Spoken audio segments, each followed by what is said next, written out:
शिव शिवं शिवम् जटाटवीगलज्जलप्रवाहपावितस्थले गलेवलम्ब्य लम्बिताम्बुजङ्गतुङ्गमालिकां डमड्डमड्।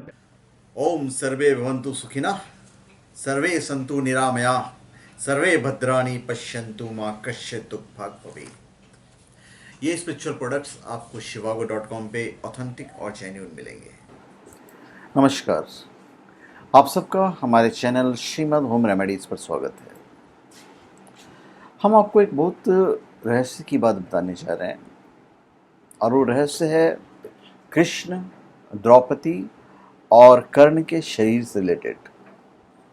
इन तीनों में एक समानता थी जो और किसी में नहीं थी। देखिए, कर्ण कहीं भी किसी भी स्तर पे अर्जुन से कम तो नहीं थे। अगर उनके पास कवच कुंडल होता तो उन्हें हराना भी लगभग नामुमकिन था। तो चलिए, हम कृष्ण, द्रौपदी और कर्ण के शरीर में क्या समानताएं थी वो हम आपको बताने जा रहे हैं। कहा जाता है कि भगवान श्री कृष्ण की मांसपेशियां मृदु थी, बहुत कोमल थी, परंतु जब वो युद्ध में जाते थे तो उस समय उनकी जो मांसपेशियां थी वो विस्तृत हो जाती थी।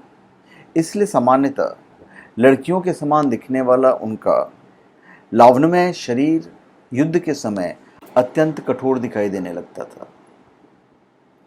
और यही खासियत द्रौपदी और कर्ण के शरीर में भी थी। ये तीनों लोग वक्त के साथ अपने शरीर को कोमल या कठोरतम बना लेते थे। दूसरी जो समानता क्या थी, मित्रता। सबके जो रिलेशन थे, जैसे कृष्ण और द्रौपदी का जो रिलेशन था, ये दोनों बहुत अच्छे दोस्त थे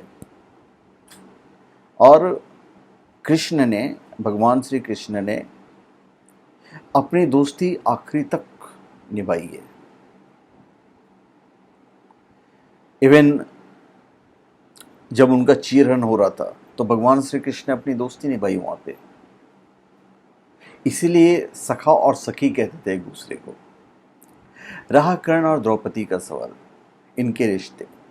तो कर्ण और द्रौपदी का जो रिश्ता था, एक्चुअली में जब स्वयंवर हो रहा था तो वहाँ पे एक्चुअली में कर्ण और द्रौपदी का जो रिश्ता था, द्रौपदी भी कर्ण को चाहती थी क्योंकि कर्ण बहुत खूबसूरत थे, सूर्य के पुत्र थे। इनके चेहरे से तो ऐसी आवा फूटती रहती थी। पर ये स्वयंवर में जब वो खड़े होते हैं कर्ण, तो द्रौपदी उनका अनादर करती है और कहती है कि सूत पुत्र हैं तो इन्हें मैं अपना वर नहीं मान सकती। अब रहा कर्ण और कृष्ण का जो रिश्ता है, तो युद्ध में एक और कृष्ण थे तो दूसरी ओर कर्ण थे। कर्ण दुर्योधन के तो कृष्ण अर्जुन के दोस्त थे।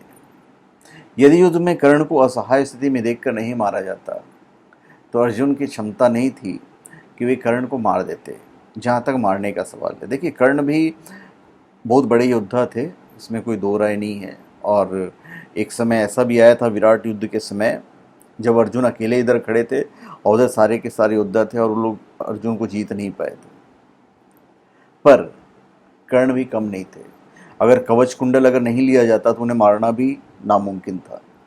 तो कर्ण की क्षमता नहीं थी कि वे कर्ण को मार देते। कृष्ण की नीति के तहत ही कर्ण का विवाह द्रौपदी से होने से रोक दिया।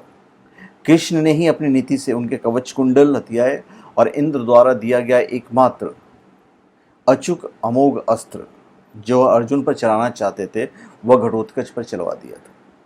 तो इस तरह हम देखते हैं कि युद्ध के पहले से ही कर्ण कृष्ण के बीच छद्म युद्ध चलता रहता था। वो कृष्ण ही थे जिन्होंने ऐन व्यक्त पर नीति के तहत ही कर्ण को यह बताया था कि कुंती तुम्हारी माँ है। लेकिन युधिष्ठिर और अर्जुन को इस बात का ज्ञात नहीं था कि कर्ण हमारा बड़ा भाई है।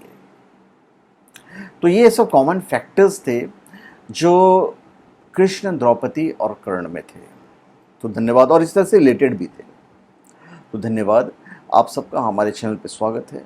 आप हमारे चैनल पर सब्सक्राइब करें और अपने कमेंट दीजिए। धन्यवाद।